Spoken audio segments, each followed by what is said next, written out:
Okay, so I finally decided to get a Fishfinder for my Malibu PDL, and I went with the Striker 4 Vivid Clear View, and I got it, I believe, for 270 Canadian. About installing the transducer, that's what I did. As you see, it's completely recessed, at least half-inch space in between. The brackets that come with it do not accommodate this profile. In my case, this is a roller shade cassette. I sell window covering, so I had a big cassette laying around, and I cut it in pieces, and then I drew a template and I made a bracket for it. We used stainless steel quarter 20 screws and nuts to secure it in place. Used blue Loctite so it won't come loosen, and that's pretty much it. I see a lot of people run it from the side of your kayak with the Salty and with the Malibu. It's just really not a clean profile for me. I like to keep the deck of my kayak as clean as possible, and this is permanent. I wouldn't worry about it, and nothing will hit it. I know the brackets that come with the Fishfinder are not designed for this, and they'll stick out and they will hit stuff, and it's a pretty expensive piece and you'll break it. But this way, and it could be done pretty easily. You could use a fascia like I did, or you could have a bracket 3D printed for you from a thick plastic, or you could use any aluminum brace or aluminum brackets, L-shaped brackets for this. That I think is a better solution, so I wanted to share it with you. And that's this part. Okay, now for powering this thing, I just didn't want to get a bulky 12-volt battery. You need their expensive, minimum of a good quality one is $50 Canadian. And then you need a charger, and you need to separately worry about charging it and taking care of it. So I did a bunch of research and found two options that were useful. First of all, this is a step-down converter. I have a bunch of tools, and all of them use the Makita battery. So I had the battery already. I had the charger and everything else. And this is so these are 18 volt. You have to get a step down for it to switch it from 18 to 12 volt. These are on Amazon. I believe I paid $27 for this, and that's all you need. And that's it. You connect it.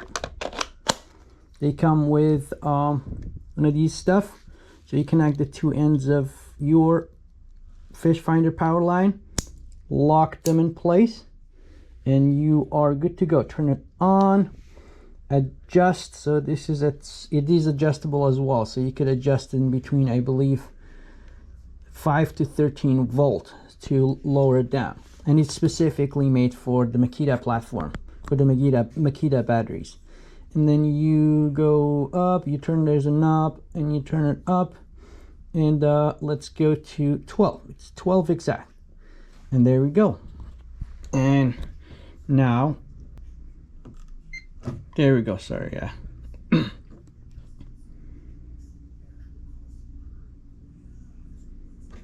And go to clear view to just show you.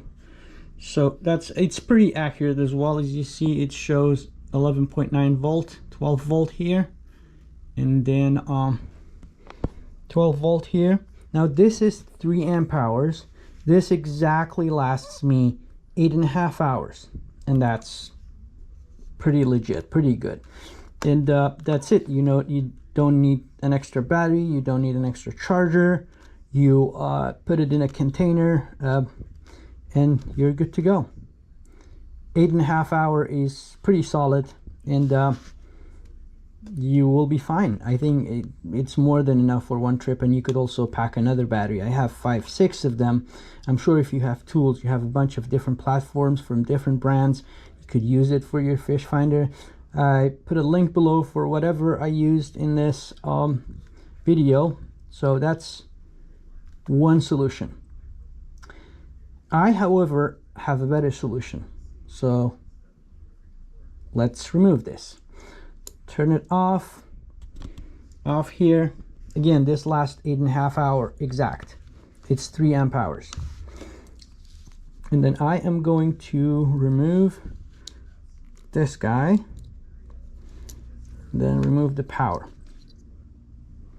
Put that aside for now. Okay, now there's your next solution. Pretty minimal, pretty good. Don't know if the GoPro shows anything, if it zooms it or not. It's called trigger board module, fast charge module for DIY power bank, laptops, charger. This is a complicated name, but what it does is that it makes a power bank usable for your Fishfinder. Yes, a regular power bank. So let's get that going first. So I'm gonna just get the power bank. So this is one of the power banks that I have. I have two, and USB-C. This is a USB-C as well. Then what you do is I did have a small screwdriver. There's that. So what you do is you put the wires in here, connect them. You see if I could. Oh, I have to first find. So there's a ground and there's the other one. The ground is for the black and the other one is for the red. That's how you deposit it for the positive and negative. You attach it and you tighten the screws. And this is a 4-pack of this little thing is for $10. You could use it for all kind of stuff, and you can also, with this little knobs, you could adjust them. For 12 volt, you turn on 1 or 2 and you leave the third off. That's how it goes. And then you need a small USB-C cable, any USB-C to USB-C or USB-C to USB-A to USB-C, because these this one that I have, they cost about $20, between 20 to 30. That one I don't remember, but I bought another one for $19 actually recently, Canadian. This is 10,000 milliamp hour, which is 10 amp hour. So it should be 10 amp hour, but 10 amp hour with the power banks is less than 10 amp hour with a battery. So let's hook it up, connect it, and it's pretty tiny. Turned on, it has 87% of charge, and then you plug this thing into the USB-C, and that's it. You're good to go. And then you turn this on. As you see, if I go to clear view, which is probably consuming more than the other one, as you see, it shows exactly 12 volt. So this thing is now running all from this little power bank. This little power bank and nothing else. Now what I do is that I got one of those waterproof 3400s by Plano, and it's pretty tiny, and that's how it goes. This is the second one that I have. I have two of these, and most of them come with a little pouch. And so you place everything in there like this, and then you drill a hole, or you could even cut a little opening on top, and the rest of the wire comes out of it. We could do better organizing, but that's pretty much it. Everything fits in there, and you lock it in place. It is waterproof, and the whole thing is this size, which is really barely bigger than my phone. This is the absolute solution. It's very easy. The power bank is very easy. You don't need a charger, you don't need anything. Just a power bank costs you $20 Canadian for this, and $10 Canadian for a pack of 4 of these little trigger thingies, and you're good to go. Oh, I forgot to tell you, this 10,000 milliamp hour will last you 8.5 hours. I tested both. So one of them lasts 8 hours and 40 minutes. This one lasts about 8 hours and 20 minutes. So they are pretty good. One trip, that's all you need, nothing else. The second one is even smaller, to be honest. That's even thinner. There's the second one. And they are both 10,000. You could get them up to 30,000 milliamp hours for $10 or $20 more, and they would last you multiple days. They're very, very good. Okay, let's talk a little bit about mounting stuff on my gear track.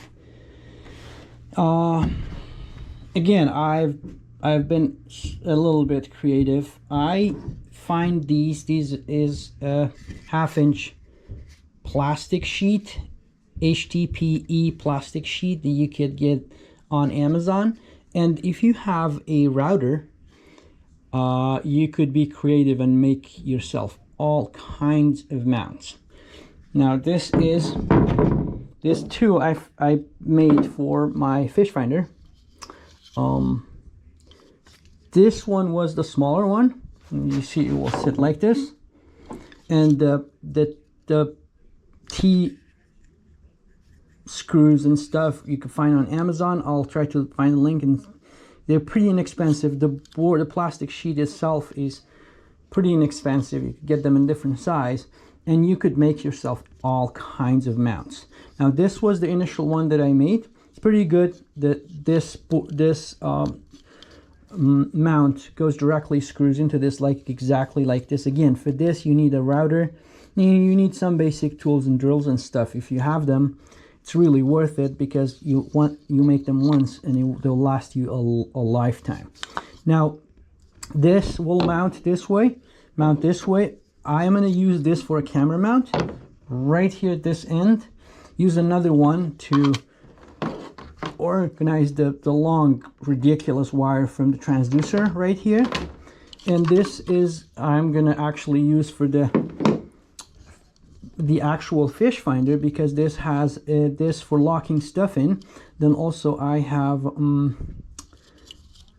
this also organized the wires that comes from the back of it. Let's mount it and I'll show you how it works. So let's open this up as much as we can, and they're pretty solid. So it goes in there, and you could do it the opposite side as well, so this part faces inside. And then that's it. Put it in place. This is now secure, perfectly fine. And then now if I could drag everything with me, and the power and everything else, I'll place it right here. And then as you see, that's it. See, it's pretty good. And then also you could run wires under this little cord, and it will organize the wires and everything else in place. And you could adjust it whichever you want. It's pretty solid, and it's not super high up, and you could move it to the right or left. It's pretty good. And that is it. Let me remove this thing and place it right here. Now the board, I have plenty of other plans. I'm just going to show it to you what else you could do. You could basically use 2 of these mount stuff, and see, this is an exact 18-inch size.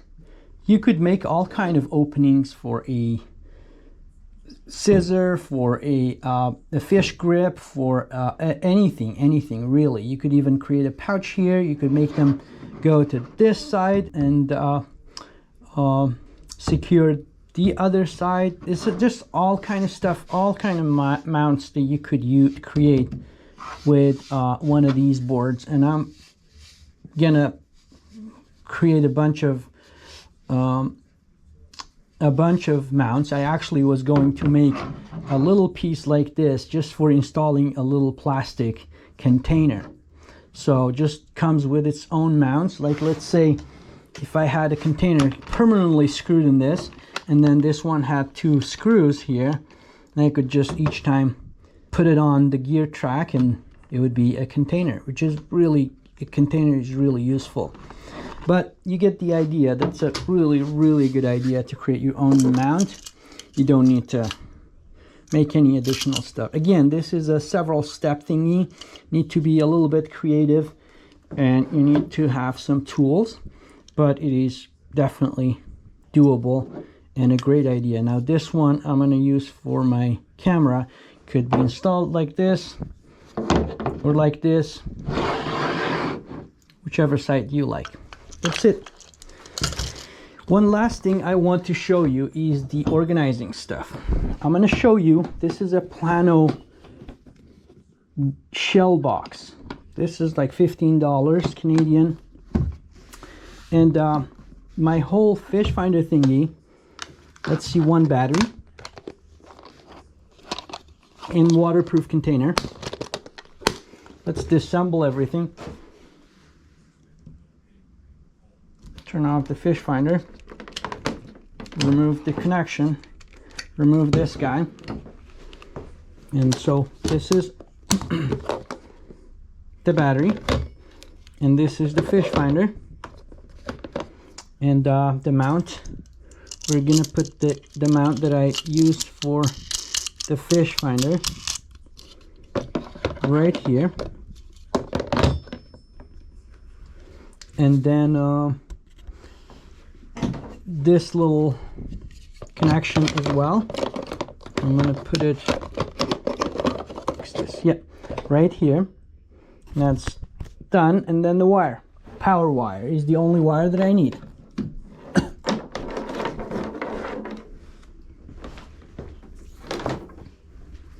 And there's the power wire, as you see, with the thingy at the end. And that's it. And again, off camera you could definitely organize better and do a better job, but you get the idea. It slides into this side, and that's it.